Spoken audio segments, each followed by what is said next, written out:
Good afternoon, distinguished guests, ladies and gentlemen. Welcome to the first Energy Policy Series presented to you by the Ateneo School of Government through the Access to Sustainable Energy Program, Clean Energy Living Laboratories, or ASEP-CELLS project. The Energy Policy Series aims to provide a platform for discourse on pressing energy issues among key stakeholders in the energy sector. It is envisioned to feature the various research work produced by ASEP-CELLS research fellows in the areas of energy access, renewable energy, and energy efficiency. ASEP-CELLS is a project funded by the European Union and implemented by the Ateneo School of Government. And for the first salvo of the Energy Policy Series for 2020, we are delighted to discuss a recently published working paper entitled Politico-Economic Determinants of Electric Cooperatives Performance. The political variable affect the quality of service. Allow me to introduce our distinguished panel for the first installment of the Energy Policy Series. We begin with the authors of the paper. We have Dr. Laarni Escresa. She is a senior research fellow at the ASEP-CELLS and assistant professor at the UP School of Economics. Her research interests include law and economics, history of economic thought, and political economy.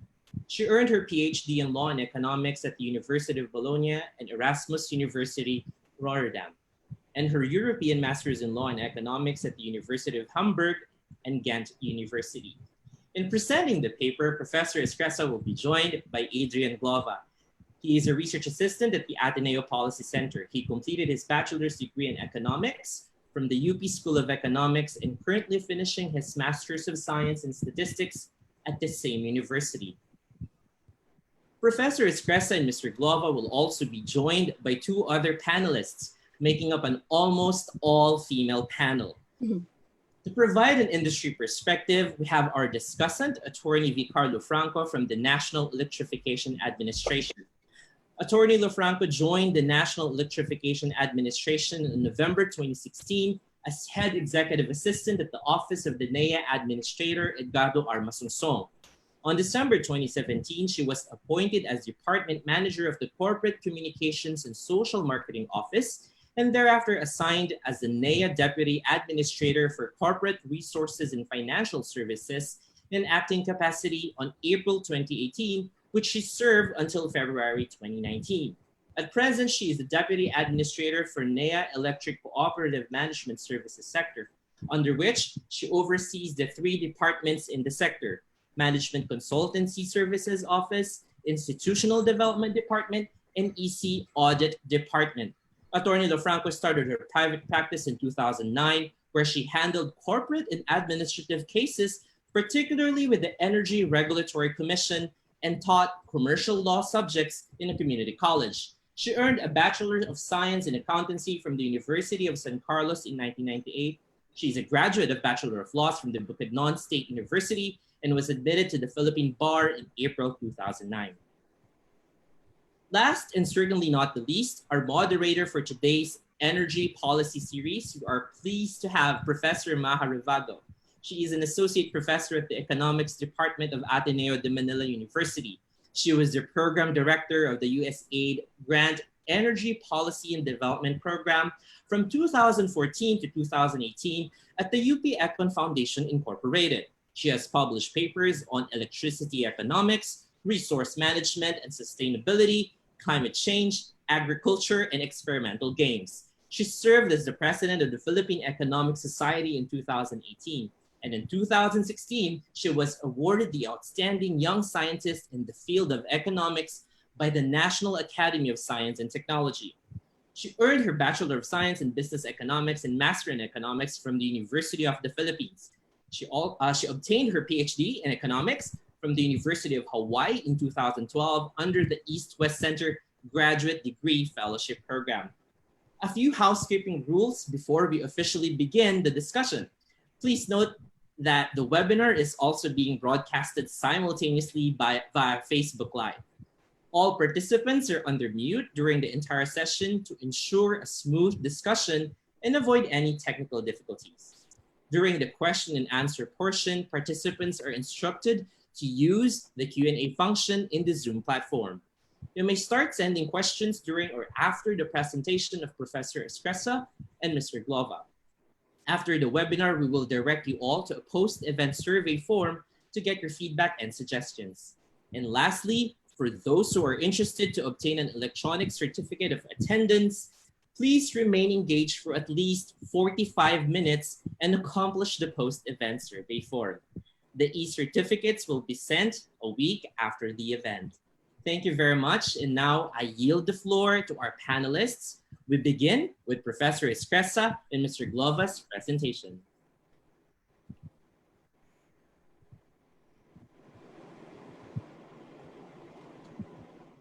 Hello, thank you very much for taking the time to participate in this webinar. So maybe I won't waste time and we could start with the presentation.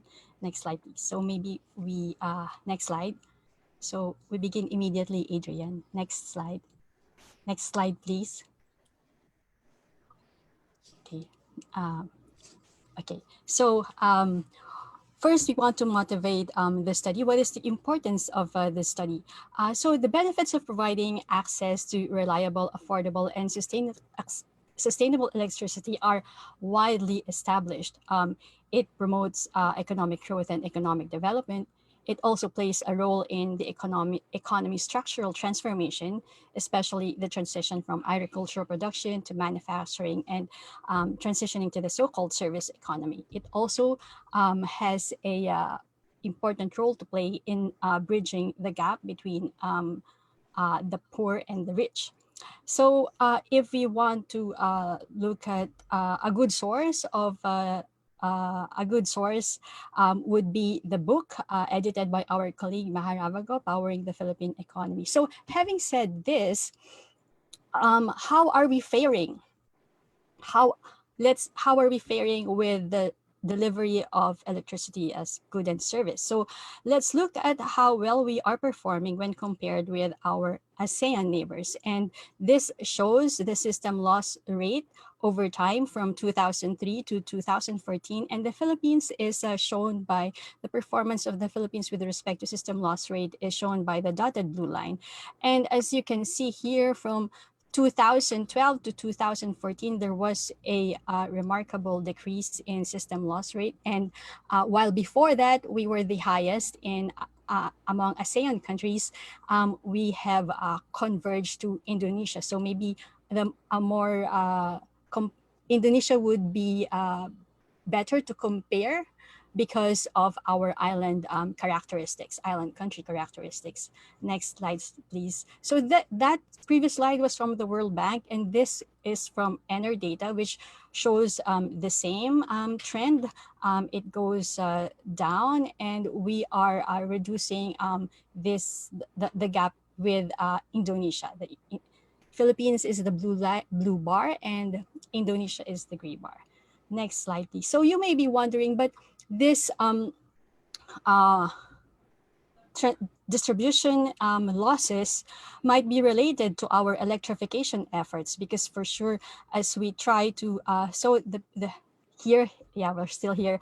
So because as we know, providing electricity to the so-called last mile areas is more costly, and this would lead to higher system losses.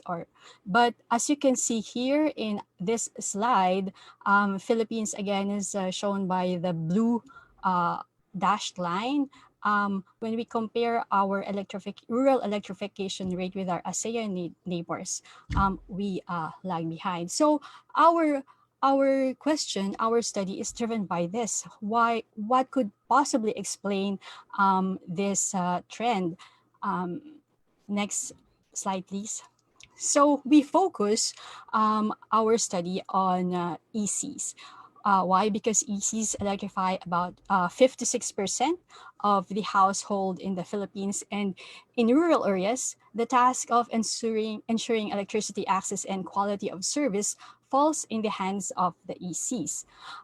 Also, because previous studies have shown, consistently shown, it's not just one study, but other studies as well, that show that when compared with their privately owned counterparts, distribution utilities, their performance lagged behind.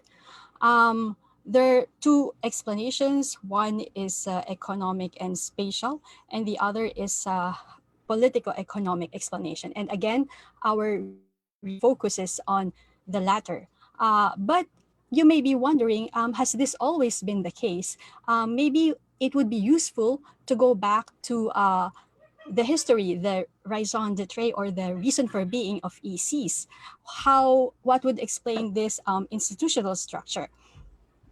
Um, as so the creation of ECs was encouraged by the government during the early 70s in order to address rural electrification after private distribution utilities have shown less interest in serving poor rural areas that are relatively unprofitable and less lucrative. So it was patterned, the electric cooperative model was patterned after the US, the NRECA, and in a span of, so their creation was encouraged, aided by grants and loans, easy credit from international organizations. And in a short period of time, ECs were able to be established all over the country and were able to address their mandate of providing electricity, such that it was considered a success case by international observers, such that it was considered as model for other developing countries to emulate. But then there came the sustainability of this, the initial phase. Because their performance, ISIS performance tapered off, and this could be attributed to institutional design. It's that in the Philippines, the area coverage rural electrification approach was adopted, which means that their natural monopoly in serving their franchise areas is accompanied by the obligation to electrify all households. So you provide universal electrification within their franchise area, including the so-called last mile areas. Of course, naturally, during the first stage, those that are electrified, areas that are electrified, are those relatively lucrative, those that are near the towns, along the households that lie along the roads.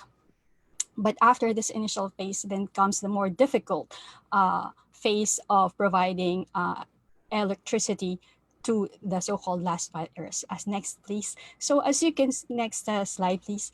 So as you can see, there is we could observe when we look at the EC performance, especially with respect to system, the distribution losses, there would be an observed nonlinearity in this case.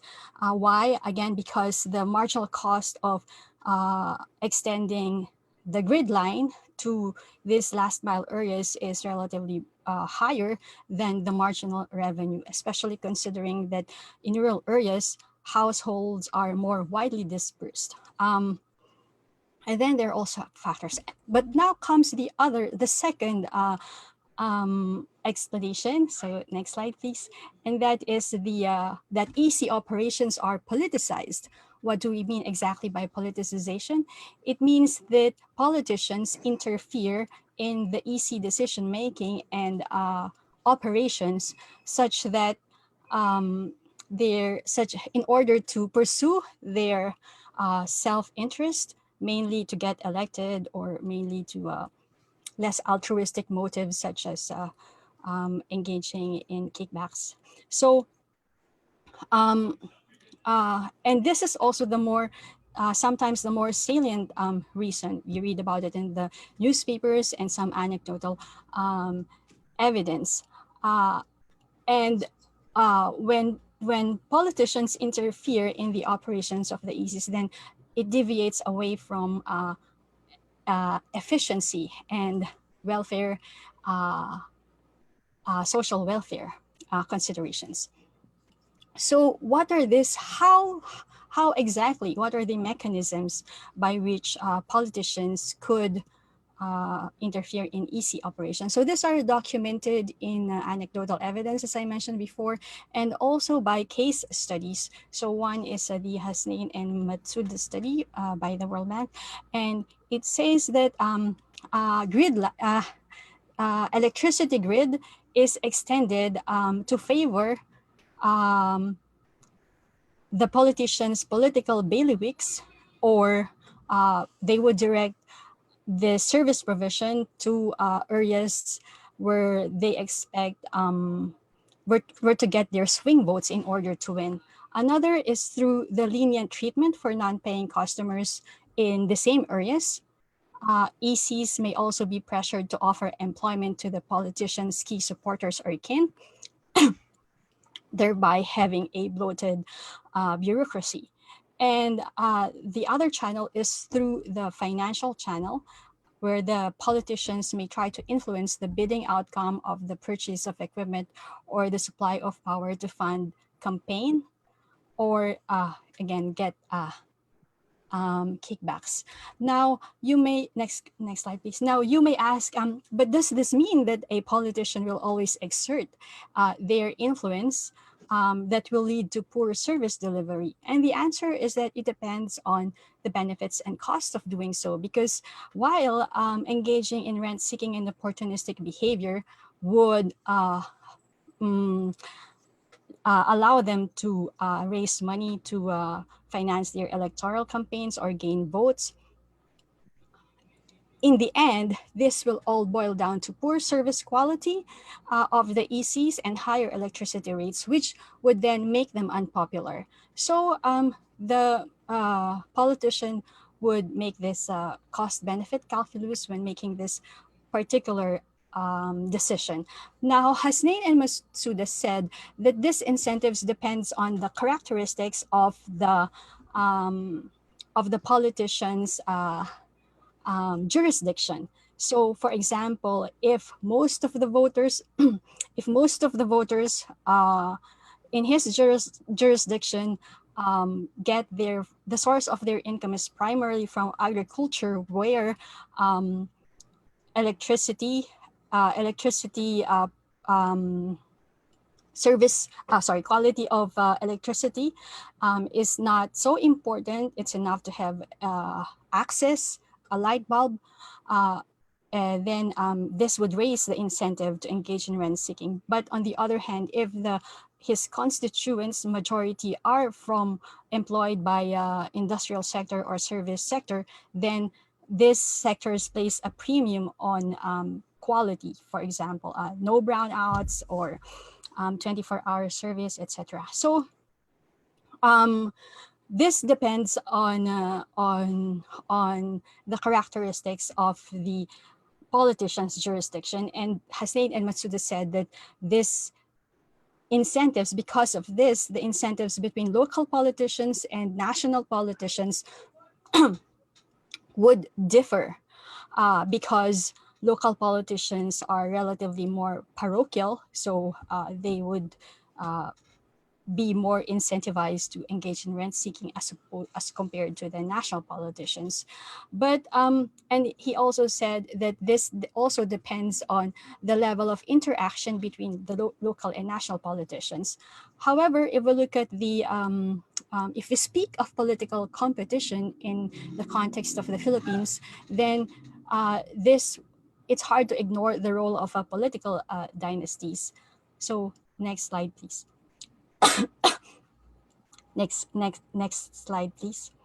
So what we want to do in this study is move beyond anecdotal evidence and case studies in order to understand to what extent can we generalize the observation that a major hindrance to EC performance is our Politico-Economic factors. To be more precise, the lack of political competition. However, Hasnain and Matsuda also arrived at a counterintuitive result that on the one hand, political competition may be good but very severe political competition. So would lead to the counterintuitive result that there would be more incentive for them. If political competition is higher, then there would be more incentive for them to engage in rent-seeking activities. So it's like a race to the bottom. On the other hand, as we said, in the context of the Philippines, political competition to a certain extent depends on the dominance of the political dynasties, can be characterized by the dominance of political dynasties. And in a situation, so Dean Mendoza's study made a distinction between horizontal and vertical political dynasties, and fat political dynasties, meaning members of the same political clan serving elected posts simultaneously. It's so we this erodes the check and balance between the incentives of the local and the national politicians identified by Hasnain and Matsuda. So we take advantage of the fact that EC's jurisdiction does not necessarily coincide with the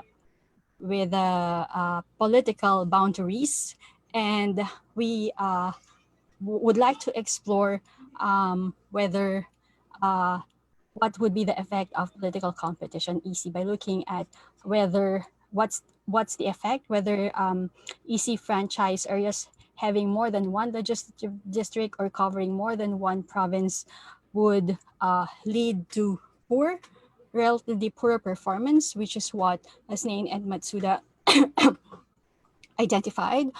And on the other hand, the other channel would be through the political dynasty. So to discuss the empirical evidence, I now turn over to Adrian. Yes, with regards to the data, the NEA database has 121 ECs, so that's across the entire Philippines. And we obtained our data from EC fact sheets, financial profiles, and assessment reports as of end 2017. All of these came from NEA, and we got our data from 2017 because that was the most complete. So ECs were able to submit almost complete information as of end 2017. And the year of measurement is also closer to the other variables, which I will mention later. So some EC level characteristics of interest in the dataset would include system loss. So system loss is the rate of energy loss in distributing electricity. Collection efficiency, that's the actual accounts receivable collected relative to outstanding accounts receivables of consumers. Consumer employee ratio, that's quite straightforward. And the EC performance rating, which is a categorical rating given by NEA to the ECs, ranging from D to AAA, that's from worst to best. So these four variables are in bold because we took these variables as proxies for EC performance. And then for other interesting EC level characteristics, that would include peak load, that's the maximum electricity demand in an EC's grid for a period of time. Power cost, that's the expenditures of an EC in purchasing the electricity. Kilowatt hours sold, electricity sold, and consumers per circuit kilometer of line, which could be taken as a proxy for consumer density. For our other variables, the spatial and economic characteristics, we got them from official statistics, namely from the Philippine Statistics Authority. We got municipal per capita income data as of 2015 from the PSA small area estimates. And we also got population, land area, and population density from the 2015 Census of Population. And as mentioned by Dr. Laarni, we are testing whether political variables predict EC performance, and we have two measures of political variables. First one would be a measure of fat political dynasties. So we use the work of Dean Ron Mendoza et al. 2019. Those are the fat political dynasties post-2016 elections, and that is a measure of political competition. At the same time, we generate dummy variables on whether an EC covers more than one district or more than one province. So these are proxies for competing political interests. But then we run into a problem because EC coverages, as mentioned earlier, do not coincide with administrative borders. So some municipalities are served by multiple ECs, and some ECs also serve multiple provinces. So it's not appropriate to just take municipal level indicators and generalize them to ECs. So we use a weighting equation to adjust those values. So this seems to be a very complex equation, but let me simplify that.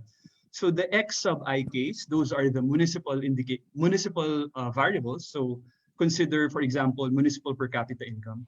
We have to weigh that by the number of barangays covered by an EC in a certain municipality. That will take into account municipalities being serviced by multiple ECs.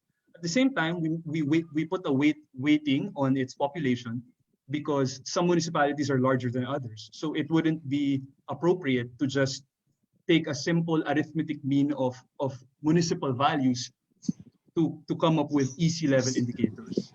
So this weighting system is demonstrated in this slide. So let's take, for example, CAELCO. CAELCO services 5 provinces. So obviously, they don't coincide with provincial or municipal borders. And in particular, I would like to direct you to the third row and the fourth column. So this is the municipality of Calanasan. The 17 is in parentheses because CAELCO serves 17 barangays in Calanasan. So we put a weight here, that's 94.4%, because CAELCO serves 17 of 18 barangays in Calanasan. Furthermore, we put another weight for the population weights, so to come up with a weighting system. So if you would see our data set, the remaining barangay in Calanasan is served by CAGELCO. So that's 1. So this is 5.6% because that's 1 over 18. So that's how we implement the weighting system. A similar procedure was done for the political dynasty index, but this time we used the number of barangays covered per province.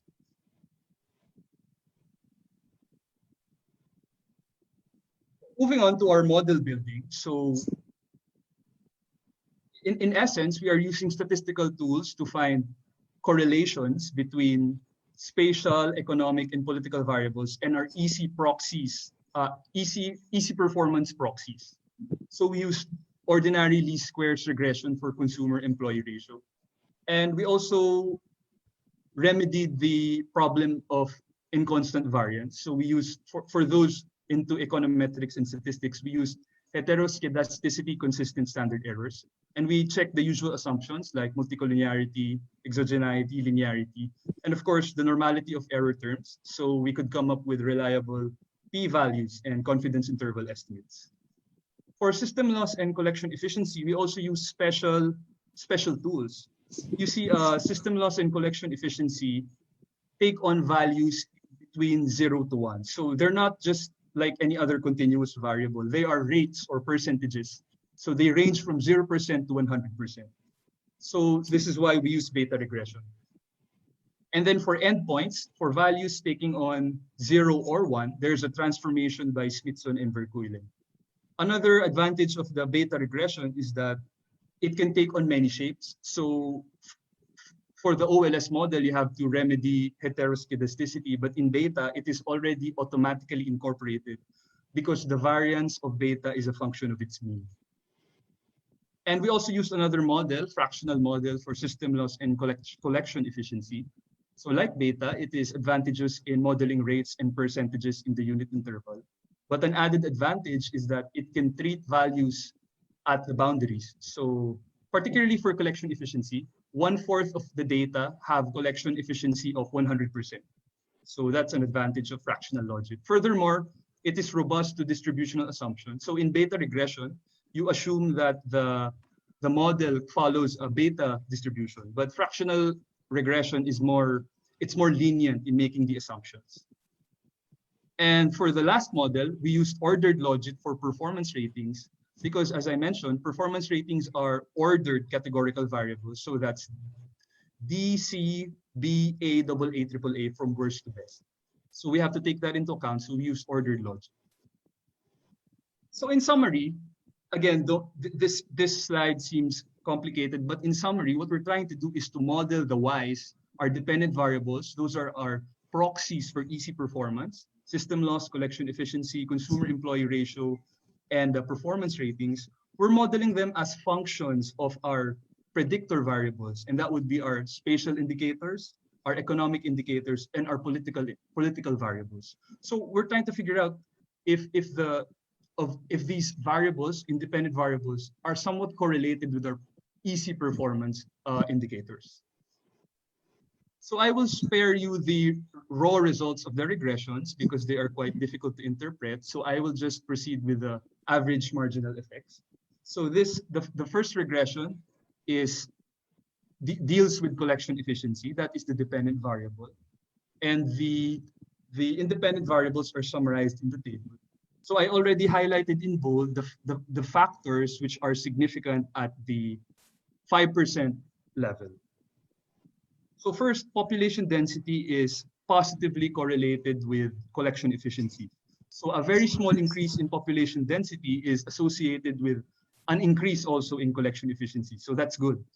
And the same goes for EC income, that's per capita income.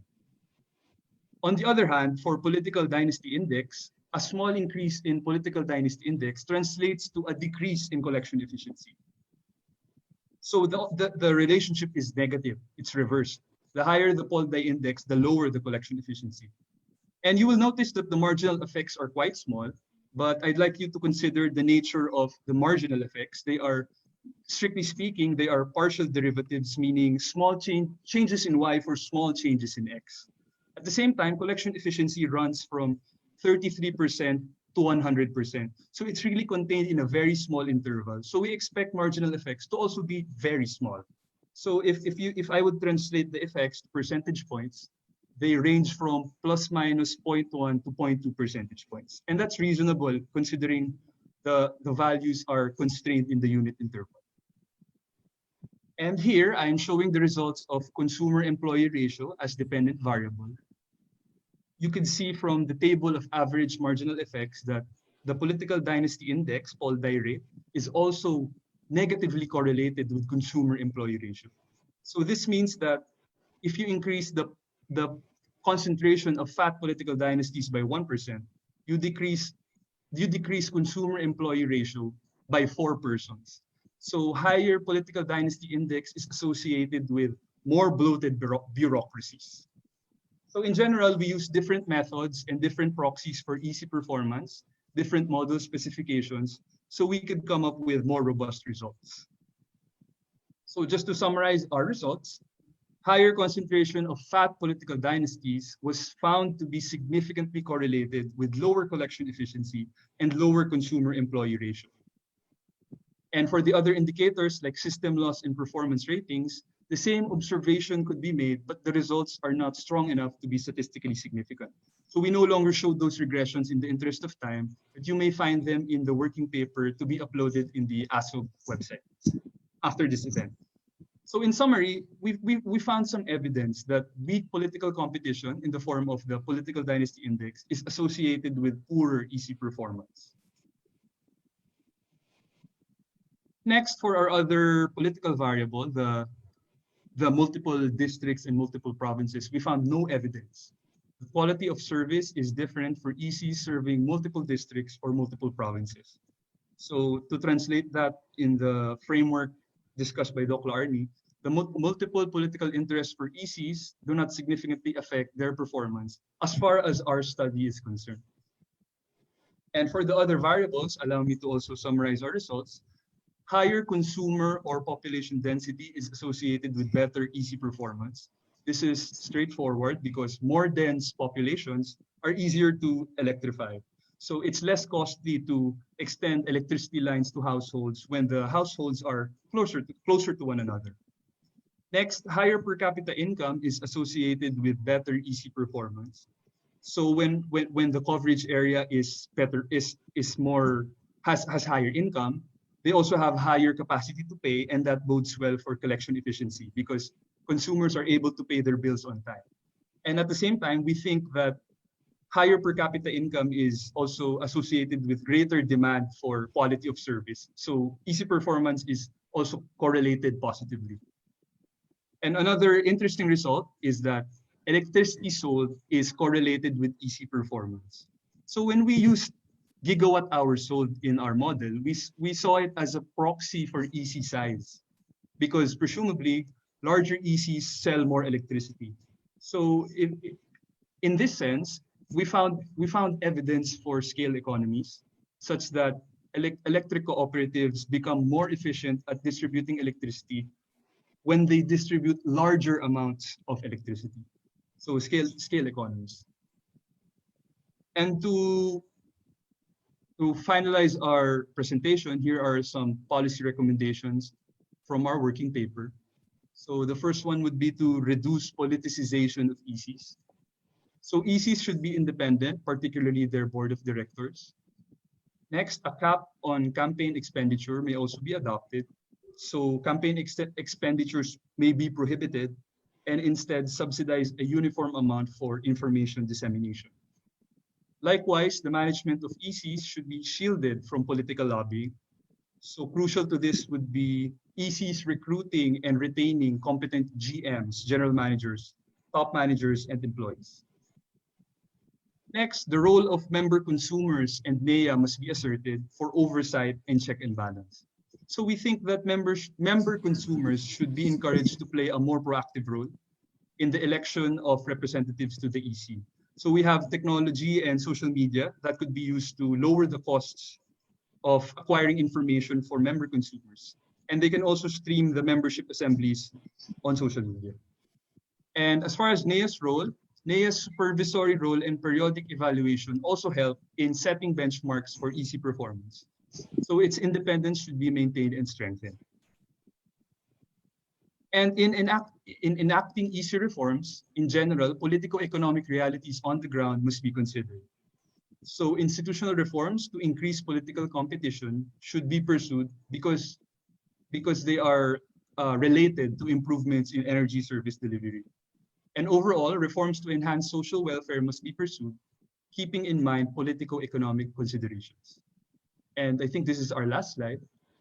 For other reforms, there are other suggested reforms by other researchers related to retail competition and open access, the competitive selection process, and demand aggregation. The interested researchers or attendees may look at the work of Fabella et al. 2018. And for other alternatives that require new legal enactments, Sir Fabella also mentions some other recommendations like stock ownership privatization of ECs and the consolidation of ECs to take advantage of economies of scale.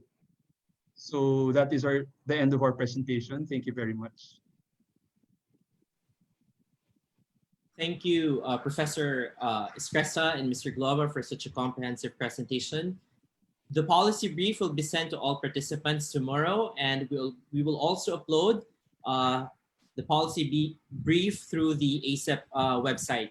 The working paper, on the other hand, will be uploaded through the ASEP website very soon. At this point, we already see some questions trickling in. We encourage our participants to start sending their questions through the Q&A function of Zoom. In sending your questions, we encourage you to state your name and affiliation.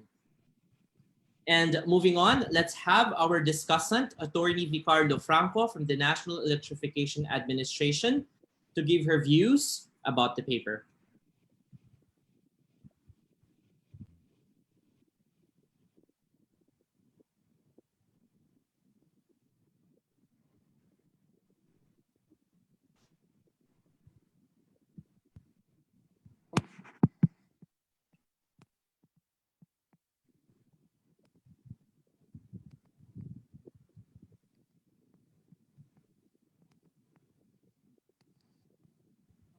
Sorry,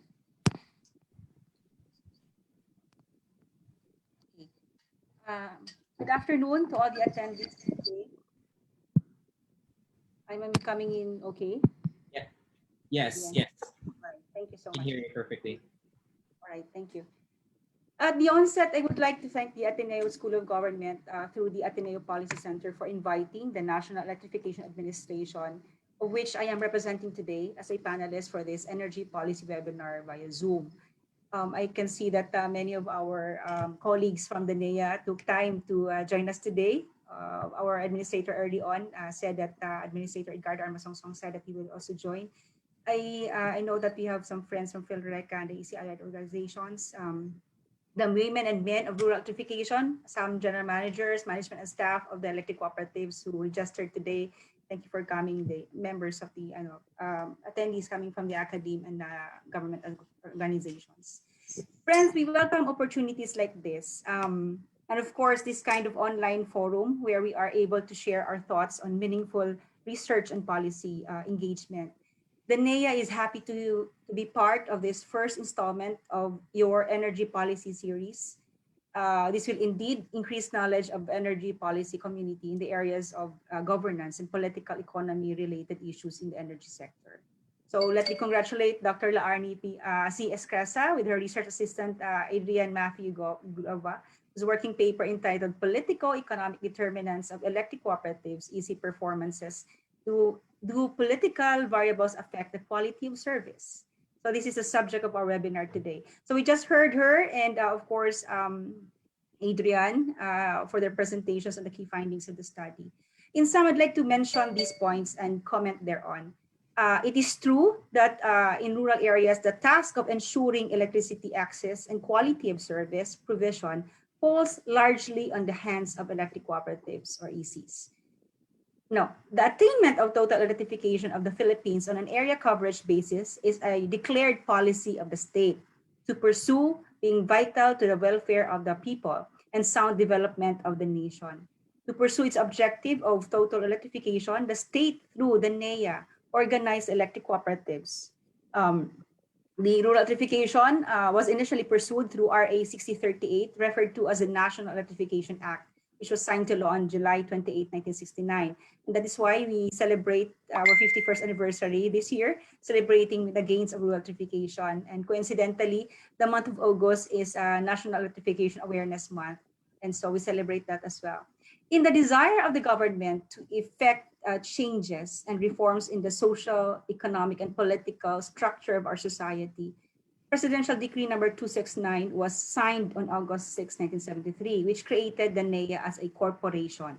Now, Presidential Decree 269 may have been the best thing that ever happened to the Filipinos.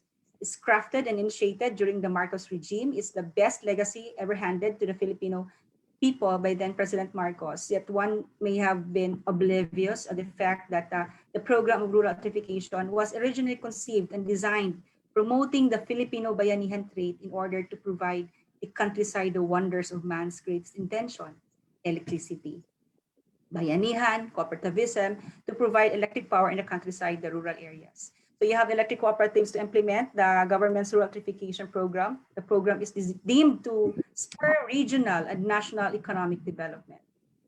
ECs, electric cooperatives or ECs, were incorporated as non-stock, non-profit entities, serving no other but its member consumers. So let me please disabuse the mind of some of those who have misunderstood the role of the ECs, that electric cooperatives are the government's partners in the implementation of this program. Now, due to the non-profit nature, cooperative character, and heavy financial burdens that ECs must sustain to become effectively established and operationally viable, the state declared to provide them with every tenable support and assistance. Now, ECs are also granted a franchise to distribute, sell, and supply electricity, among others. Interestingly, rural electrification is a government program, never a business endeavor of the ECs. Yet it strives to keep up with the standards in energy industry as it operates as a distribution utility. Now, the EC's bylaws prescribes, among others, the requirement for membership in the EC under the EC bylaws. The business of the EC is managed by the board of directors, the management and staff of the operations. No? So RA 10531 or the NEA Reform Act of 2013 states, among others, that to ensure the long-term business and economic viability of the ECs, the management, operation, and strategic planning of ECs shall, as much as possible, practicable, be insulated from local politics. Now, based on this RA 10531, the NEA has developed and enforced institutional standards for the efficient operation of the EC. Such standards are being enforced through a mechanism of incentives and disincentives to complying and non-complying ECs. These institutional governance parameters have in fact been issued by NEA and which were further enhanced last year. Now, while we are inclined to agree with some of the study's revelation, let me invite our researchers to also look into the role of the government in the rural electrification program. I note with particularity the findings of the study on political economy considerations and EC performance. I note here, I was listening a while ago, it says here, the first one I think is more on electricity grids are extended as part of politicians, I quote, campaign to win elections or get re-elected, even if it may not be commercially tenable. Now, you see, my comment here is that it is the policy of the state, as enshrined in PD 269, to energize the rural countryside, even in far-flung areas. Total electrification of the rural countryside is a mandate of the ECs and by implementation, which is a government program. Let me emphasize that these are not done because of political whims. Now, nevertheless, despite the legal anchor against political intervention in the affairs of the ECs, it is undeniable that the complete independence of the EC from politics is far from reality. Of course, the fact that the ECs remain dependent to government subsidy, insofar as electrification is concerned, for implementation in the unviable areas in the country, make them somehow beholden to members of Congress, who in most cases are members of local political clans.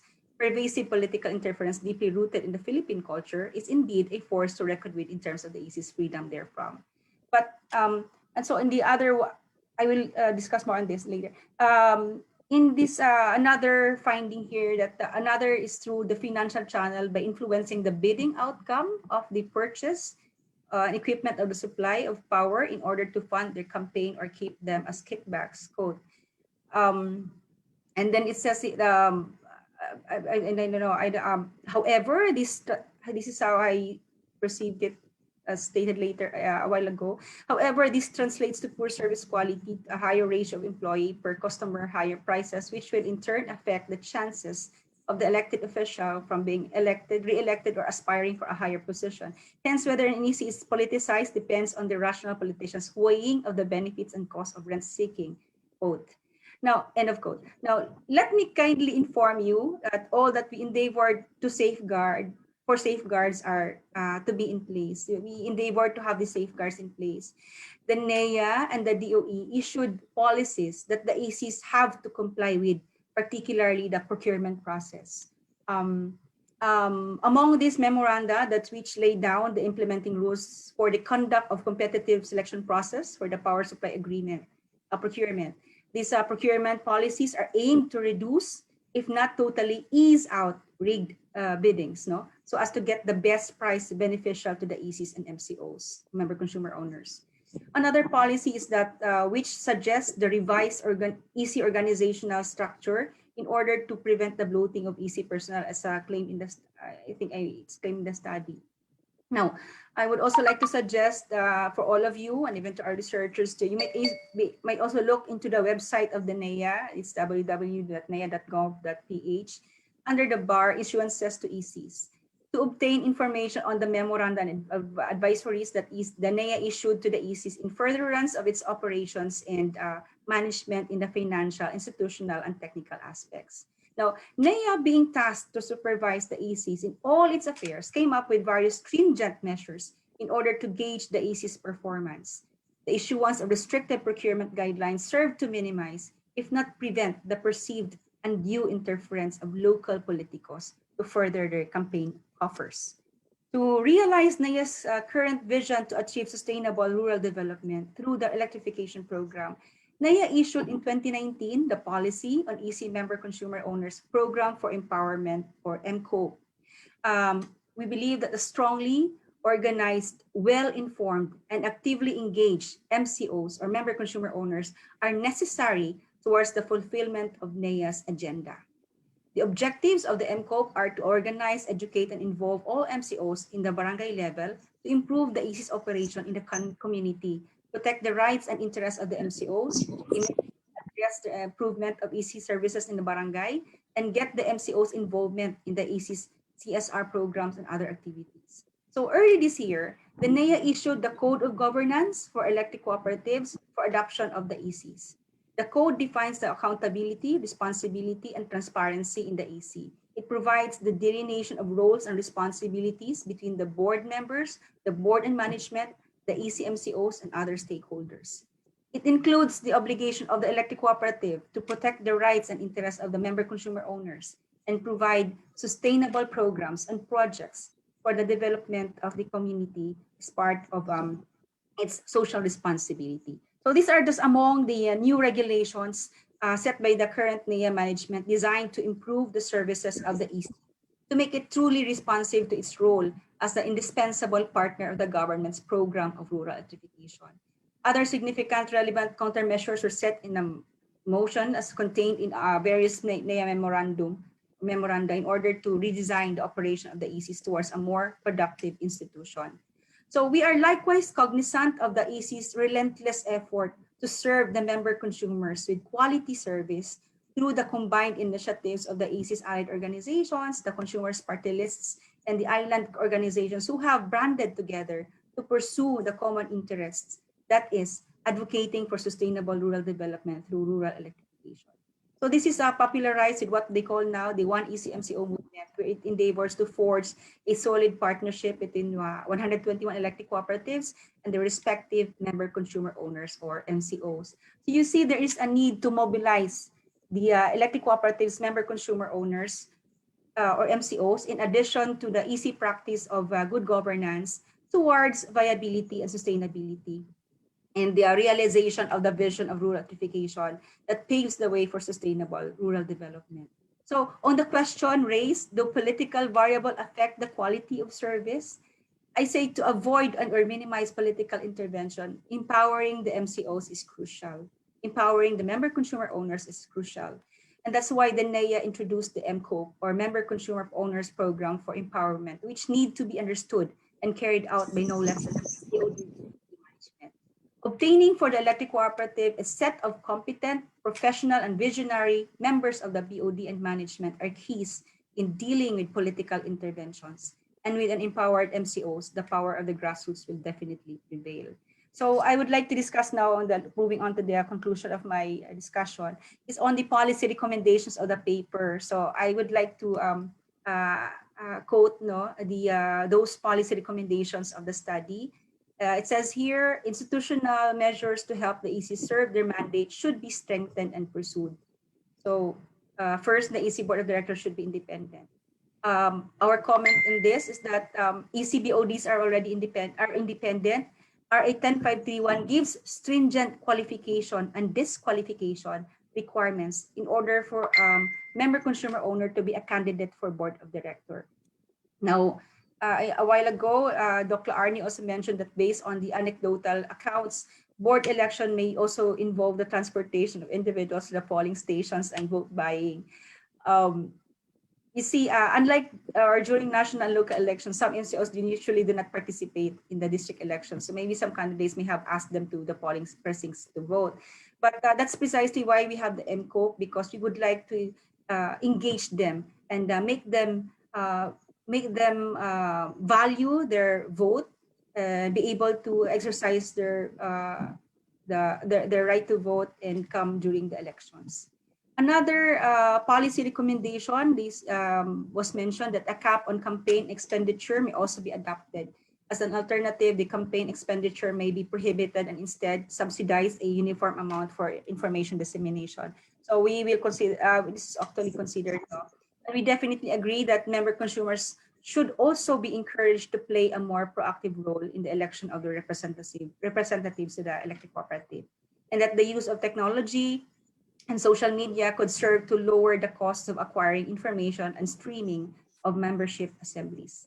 Now, of course, our electric cooperatives have already their FB accounts, websites, and some are acquiring radio stations as part of solidifying the ECs, solidifying the IECs, or the information and education campaign of the electric co-ops. And yes, we agree that the ECs should maximize and optimize every available communication platform to reach its member consumer owners. It says here another policy recommendation that the management of the ECs should be shielded from political lobbying. And key to this is the recruitment and retention of highly competent general managers, top managers, and employees. For our comment, well, a good lawyer, a friend of mine, says that, Attorney X, if you see here, he reminded me of a certain joke by Father Francisco Silva as a former administrator who once said that you pay bananas to these managers, you get monkeys. Indeed, a skilled, quote, a skilled, informed, and reasonably compensated managers and personnel would be in a better position to identify, scrutinize, and resist various forms of implicit and explicit pressure and maneuvering from politicians. So also, I take into account the recent enactment of 10531 in 2013, which raised the qualifications for a member of an AC board of directors and laid out as well the qualifications aimed primarily to insulate the AC affairs from local politics. So, working under the same law, the NEA, recognizing the complexity of this business of an electric distribution utility and the challenges in the power industry environment brought about by the earlier passage of IPIRA law, a policy in the selection and hiring of EC general managers is institutionalized already to ensure professional managers who possess highly specialized technical know-how and extensive business development support. Now, another policy recommendation here is that NEA supervisory role and periodical evaluation helps in setting benchmarks for EC's performance. Its independence should also be maintained and strengthened. Of course, we agree on this. Now, proposals to reform the sector involving ECs should take into account the political economy of the respective franchise areas as the one of the policy recommendation. While policy proposals, including innovative ones that aim to introduce economic efficiency, should be pursued, their actual impact in situation where there is weak local competition and less constrained rent seeking should be carefully examined for unintended consequences. Finally, institutional reforms to increase political competition should be pursued to improve energy service delivery. As our comment to this, my final as a conclusion, the law PD 269 as amended by RA 531 considered that politics will definitely affect the operations of the EC. Further, existing laws, policies, and rules and regulations of the NEA recognizes the need to strengthen the institutional agent operations of the electric cooperatives, or particularly on EC governance. For indeed, having an empowered MCOs is a key to quality electric service.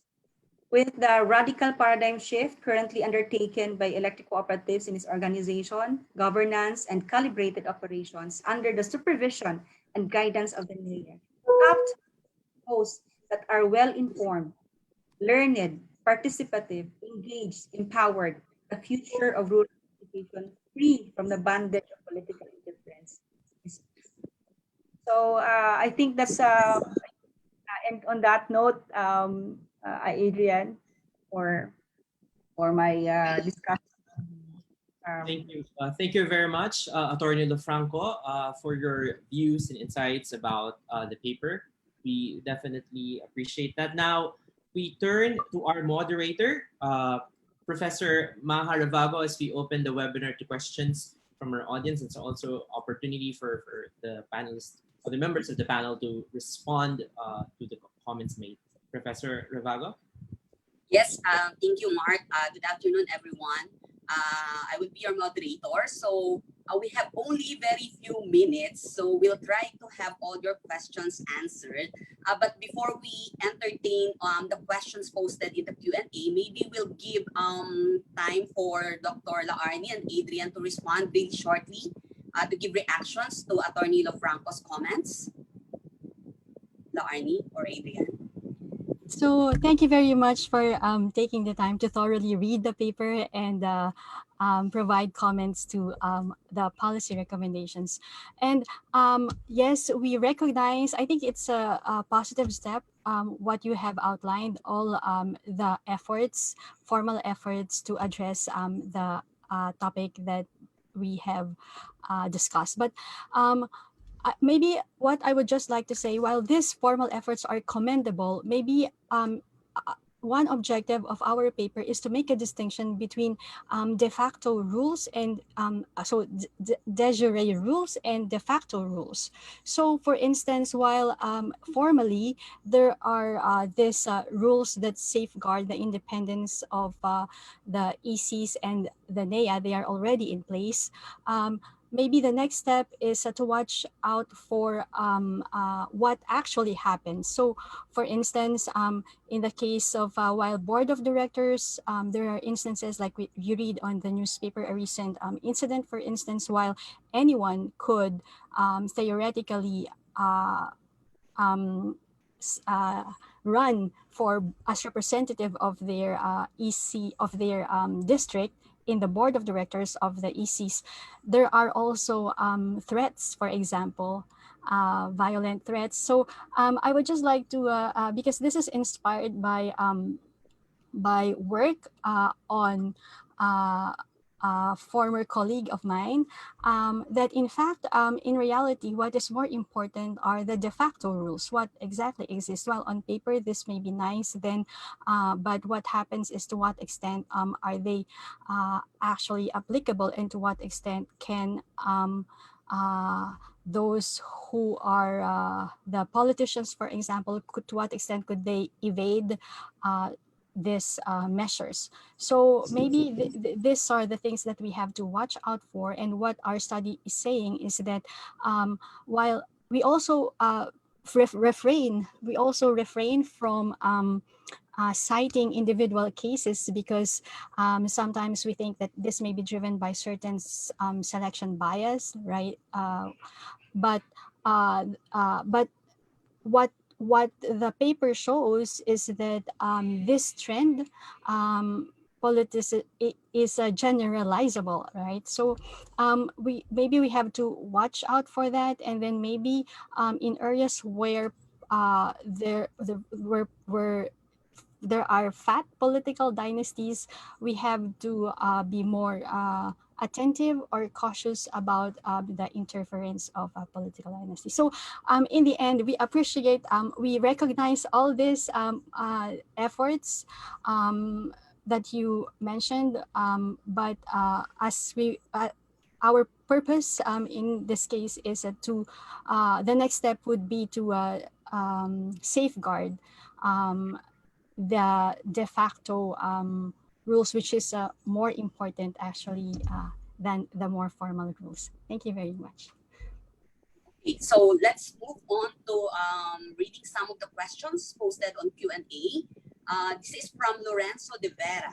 How do political influences or connections affect the EC's ability to negotiate force majeure provisions from generation companies and obtain funding, flexibility of capital and technology?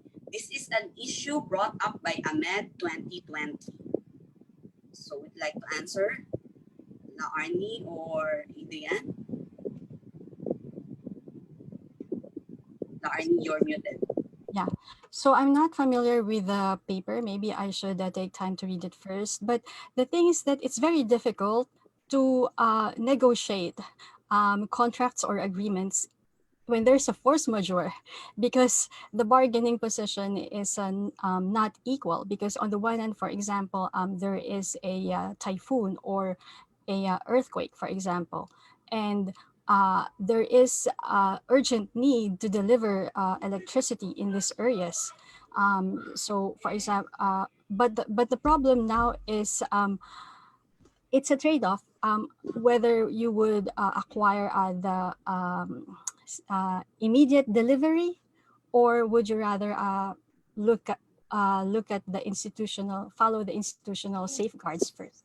So I think it's very difficult, but yeah, I think that's interesting. I'm not sure if our colleague from NEA, Attorney Vicar, already have measures in place in tackling this. Like what I said a while ago, there are measures of in terms of there has been a implementing rules, and so there's a policy in the engaging in the power supply contracting. But that's one of the actually safety measures in the contract, that there should be the implementation, when you should raise about the force majeure requirement, in terms of there are when there are in the contract, kasi you have to be adept at putting some safety measures, safety nets for the electric cooperative in times of typhoons and in times of calamities. So as I think 2 years ago, that when at the onset of a new administrator at the NEA, we came out with that policy that we first review the power supply agreement of the electric cooperatives. So I don't know up to what extent the political scenario could come in, because it's actually an agreement between the supplier and the electric cooperatives. There's no involved politicians in that contract. Okay, let's move on to another question. This one is from Hexel Tulot regarding some of the variables you use. So performance is also a function of capital resources available for EC's disposal. Is there a proxy variable for this? And then another question related also on the variable or on the data that you use or on the regression results. Why do you think there was no effect with the political dummy variables on EC performance? So these are two questions. Maybe Adrian can answer this. Yes, ma'am. So the first question deals with the capital spending, right, of ECs. So we were trying to look for yes, ma'am. So we were trying to look for like capital investments of the ECs in the dataset, but the closest we could find was overall spending by the EC to purchase electricity. So we included that in our regression models, and you may find that in our working paper. And it didn't show any significant, it wasn't significantly correlated with their EC performance. But in the event that there are explicit EC investment variables that we may use, we will include them in the model. And then for the second one, ma'am, the dummy variables. Yeah. So yes, there are numerous possible explanations. So it's possible that there's really no effect. It's also possible that our model is not specified accurately to take into account these multiple competing interests and how they affect the EC performance. So what we're thinking is, moving forward, we may use other methods, maybe quasi-experimental methods like propensity score matching to really see if competing political interests affect EC performance. So that's So with regards to ECs versus privately used, here are a couple of questions. One is from Luis Abad. What about privatizing ECs completely? What are the political conditions of very successful ECs? And then another question from Ana Rose Papa, director from NEA. What is your basis in saying that EC performance lag behind privately owned utilities because our data show otherwise? Those two questions, either Laarni, Professor Dr. Escresa, or Adrian. So maybe I can answer the second. So the second question, thank you very much, Ma'am Ana Rose Papa, for that question. So we are actually citing a study by two studies by Bautista and Valderrama, and then by Pacudan. And the methodology that they used is data envelopment analysis. So it's like an efficiency frontier analysis.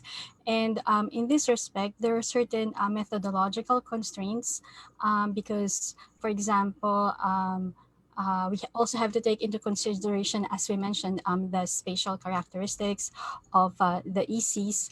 And so maybe we would like to look at the methodology, but what I'm just trying to clarify is that this is not from we were just citing a previous study with a particular methodology, and we also we would be very interested to learn about your results po, and also the methodology that you applied. And also, we would also like to inform you that we also have a suggestion for this study to maybe an improved methodology in order to compare the performance of private use and ECs. That takes into account what we have discussed. We have already mentioned previously. What about your opinion on privatizing ECs completely? Do you have like conditions for political conditions of very successful ECs based Yes. from your study or reading the literature? So there's actually a good paper already that's already been done. This is actually not just to qualify that this is beyond the scope of our study, but there are other studies that have already done this one. That's why we pointed out to the study by Raul Favela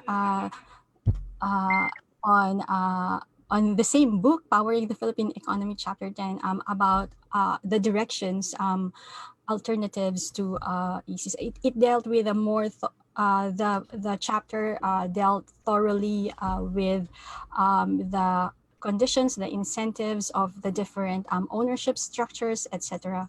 But as just a note, for example, it was also mentioned in the same chapter that one particular problem is that what about ECs that are less commercially viable? So what would be, and as Attorney Vicar already mentioned, that the one of the objectives of NEA and the ECs is to serve as partners for rural electrification and development. So in this case, maybe the private, if you privatize, then private DUs may again cherry pick the most profitable EC franchise areas or those that are better run. Professor Majah, Okay. can I? Yes, please. Actually, the electric cooperatives are private institutions. They are not government. They are not government organizations, but they do. They implement the program of the government. Now, we have these private DUs, distribution utilities, which are not electric cooperatives, are profit oriented, and the ECs are non-stock non-profit. So they don't pagka na privatize mo yan, talagang lalaki yung i-factor mo kasi yung profit doon kapag you are private distribution utility. So, syempre, tataas na yan talaga yung rates ninyo because remember that private distribution utilities are profit oriented. So they really have to have a profit margin. Well, ito namang sa ECs naman, we are regulated, yung rates natin regulated naman ng ERC. Ano lang, the what you have to collect is really just a return of those that you have for the return of the costs of the provision of electricity. So parang we just like 19 to 20% is for the operations of the electric poles. So if ma-privatize yan, ako malaking ano yan, it's going to spike up the rates of the electricity. So you remember when I at the onset of my discussion, I also mentioned that this is owned by the member consumer themselves, and they are the very same entity that has been served by the electric poles. So we want to stay it that way because this is a program of the government, and let it be that it's been going to be owned by the people who have also receiving this kind of service from the electric cooperatives. Okay, moving on. So we have a couple of questions related to system laws. So one is from Marlon Quintela. In relation to system laws, it is viewed that although clustered residential or commercial areas generate better result in collection revenue and less costly to set up line extension, what about the system laws obtained from informal settlers? Is this variable added to the study, and how it affects the study if you had some exercise on adding this variable? And then another Yes. one also on system laws from anonymous attendee. there have been instances in the past where system loss of ECs was negative. How can your formula account for this abnormality? Yes, Adrian. Yes, ma'am. I'll answer the second question first. So I'm not sure how it's possible to have a negative system loss, but in our data set, the system loss was constrained in the unit interval. So that's 0 to 100, 0 to, I think the maximum was about 20%. But I'm not sure how it's possible to have negative system loss, because that would imply that the distributed electricity is larger than the energy that you had to begin with. So I'm not sure how that works, if that violates the physics. I'm not sure. But for the other question, ma'am, what was the question again? Sorry. So how the difference between system loss, I think, in a commercial residential areas versus the system loss in informal settlers. Yes. Did you factor this in your study? Yeah. So we use, ma'am, the data set by NEA, and I think when ECs record their system loss, I assume that they already include the losses because there are many forms of system loss, technical and non-technical losses. So that would include pilferage. They also include administrative losses. So that's the electricity that the EC uses to do its functions. So it includes technical losses with the wires and all their equipment, non-technical losses with human errors and reading errors and pilferage. So yes, that's already included. Okay.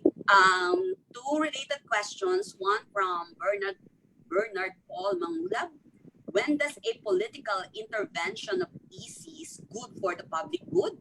So that's one question. And then another one, how can we make ECs more competitive given that in most rural areas, ECs tend to rely on government subsidies in its operation?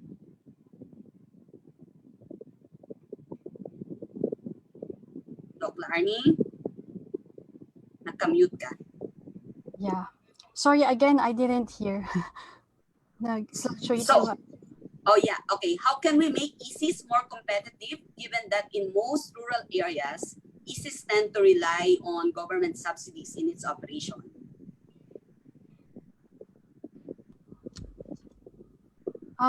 Okay, so I think, so our paper is about I'm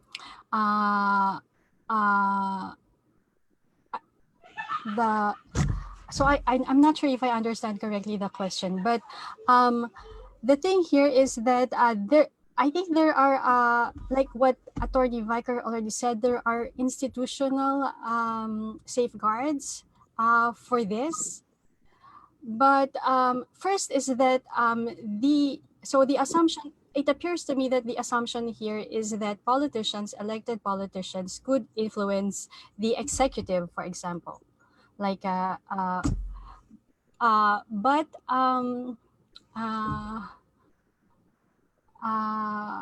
can they be independent? Because, for example, I think what's my problem here is like defining which government agency, for example, because, for example, the NEA has a supervisory role.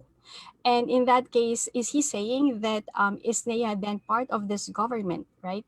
And in that case, maybe what I think I caught the first question. So in that respect, if NEA is considered the government that also part of the government, then the intervention that leads towards welfare maximization would be this would be the one that enhances welfare, and this is the kind of intervention that we would like to welcome. Yeah. Okay, so we actually don't have time anymore, and Mark is already signaling me to wrap up. But all your questions are all posted in the Q&A, and they will be forwarded to Professor Escresa and also to Adrian. And feel free to communicate and interact with them via email. So back to you, Mark. Right. Thank you so much. So that concludes our first energy policy series. Stay tuned for our next policy series in the coming months. And we originally designed the seminar to be an hour, and we had a little bit of an overtime, and we're very pleased with the attendance. We still are going strong with the participants, and I think that's a good measure that we really have a very engaged audience. So thank you very much to all our panelists for your very astute insight and very cutting edge perspectives as well.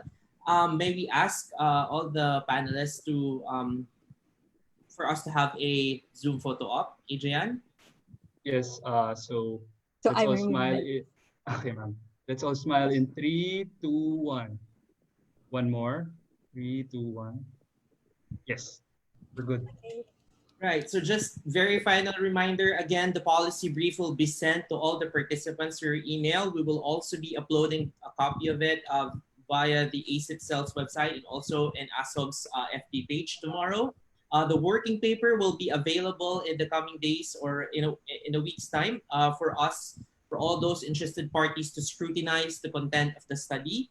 Again, we remind everyone to fill in the post-event survey form and for us to have feedback and constructive feedback and your thoughts about today's webinar. To those who are keen, again, to receive an e-certificate, I suppose we went beyond the 45 minutes minimum, so I think everyone will be getting an e-certificate. Just don't forget to tick the box in the post-event survey form that you intend to receive an e-certificate, and it will be delivered to your email in a week's time.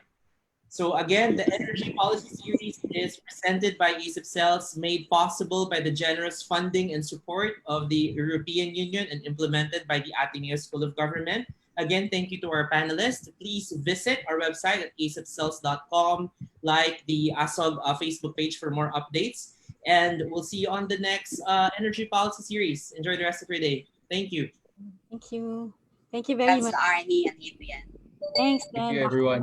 and Attorney Vicar, and all the Thanks, participants. Attorney Lofranco, Doc Laarni, and to all our attendees.